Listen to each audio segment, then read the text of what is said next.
In today's video, we are going to make a circle using a Jupyter notebook.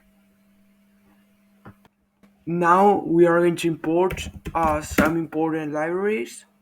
We are going to use Matplotlib as PLT and also NumPy as MPy.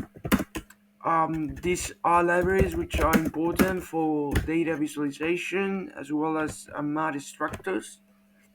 After that, we are going to settle down all the variables, the number of iteration, the number of kind of iterations or divisions, which I'm going to call n, and also the radius of the circle we want, and finally all the x-axis which we call t, like if it's time, and we are going to use a linspace just to create all the grids.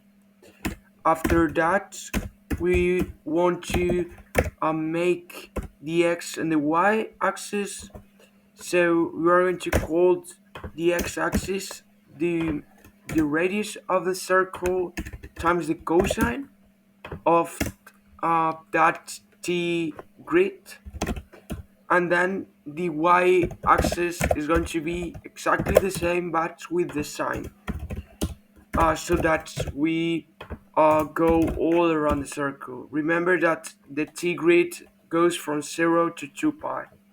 And finally, we are going to visualize it using Matplotlib, so plt grid, plt so, plt plot xy, and finally we get our circle. If you want to change some parameters, like for example the radius or whatever you want, the number of divisions, then you can do it. Also, you can put some color on it, or that's it.